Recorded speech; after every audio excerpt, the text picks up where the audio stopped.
చంద్రబాబు తన అసలు నిజ స్వరూపాన్ని ప్రజలకు చూపిస్తున్నారు. ఎన్నికలకు ముందు పెట్రోల్ డీజిల్ ధరలు తగ్గిస్తామంటూ ఉపన్యాసాల మీద ఉపన్యాసాలు ఇచ్చారు. అధికారంలోకి వచ్చేది మేమే, తగ్గించేది మేమే అంటూ చంద్రబాబు, లోకేష్ ప్రచారం చేశారు. లీటర్ పెట్రోల్పై 16 రూపాయలు తగ్గించాలంటూ నాడు ధర్నాలు కూడా చేశారు. తీరా అధికారంలోకి వచ్చాక ఆ హామీ అమలు ఊసేలేదు. 10 నెలలుగా హామీ నెరవేరకపోవడంతో ప్రజలపై ఇంధన ఛార్జీల భారం పడుతోంది. ఒకవైపు సూపర్ 6 హామీలను ఎగ్గొట్టి అన్ని వర్గాలను మోసం చేసిన చంద్రబాబు సర్కారు మరోవైపు వీలైనన్ని మార్గాల్లో జనం జేబులకు చిల్లు పెడుతోంది.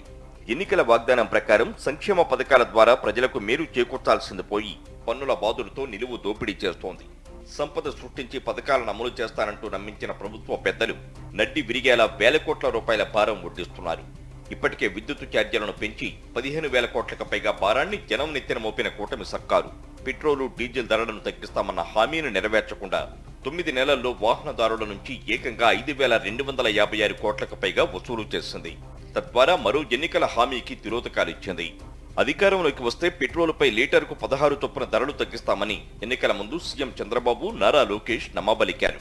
అనంతపురం, కర్నూలు జిల్లాలో యువగళం పాదయాత్ర సందర్భంగా నారా లోకేష్ పెట్రోలు బంకులు, ఆటో డ్రైవర్ల వద్దకు వెళ్లి అధికారంలోకి రాగానే గ్రీన్ ట్యాక్స్ రద్దుతో పాటు పెట్రోల్, డీజిల్ ధరలు తగ్గిస్తామంటూ హామీలిచ్చారు. ఇక 2021 నవంబర్లో పెట్రోల్, డీజిల్ ధరలపై టీడీపీ రాష్ట్ర వ్యాప్తంగా ఆందోళనలకు పిలుపునిచ్చింది.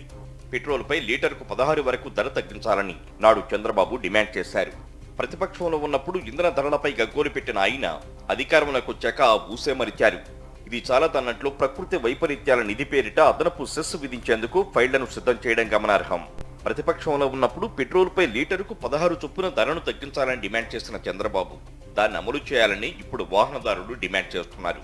మన రాష్ట్రంలో రోజు సుమారు 35.66 లక్షల లీటర్ల పెట్రోలు, 86.01 లక్షల లీటర్ల డీజిల్ అమ్ముడవుతున్నట్లు ఏపీ పెట్రోల్ డీలర్స్ అసోసియేషన్ అంచనాలు వెల్లడిస్తున్నాయి. ఈ లెక్కన కూటమి ప్రభుత్వం అధికారం చేపట్టాక 270 రోజుల్లో ప్రజల నుంచి కనీసం 5,256 కోట్లు ముక్కు పిండి వసూలు చేసినట్లు స్పష్టమవుతోంది. ఎన్నికల హామీ అమలులో భాగంగా తక్షణం పెట్రోల్, డీజిల్ ధరలు తగ్గించడంతో పాటు ఈ మొత్తాన్ని తిరిగి చెల్లించాలని వాహనదారులు డిమాండ్ చేస్తున్నారు. ఈ మేరకు కూటమి నేతల హామీలను సామాజిక మాధ్యమాల్లో పోస్ట్ చేస్తున్నారు. వచ్చారు సరే, తగ్గించరే అంటూ కూటమి సర్కారు నిలదీస్తున్నారు. ఏపీలో అధిక ధరలు ఉండడంతో సరిహద్దు జిల్లాల్లో వాహనదారులంతా పక్క రాష్ట్రాలకు వెళ్లి పెట్రోల్, డీజిల్ కొనుగోలు చేస్తున్నారు. దీంతో తమిళనాడు, కర్ణాటక సరిహద్దు జిల్లాల్లోని పెట్రోల్ బంకుల యాజమాన్యాలు వ్యాపారాలు లేక లబోదిబోమంటున్నారు. తమిళనాడు కంటే మన రాష్ట్రంలో పెట్రోల్ ధర లీటర్కు 7.99 అధికంగా ఉండగా కర్ణాటక కంటే 5.89 ఎక్కువగా ఉంది. యానం కంటే మన రాష్ట్రంలో పెట్రోలు లీటర్కు 12.77 అధికంగా ఉంది.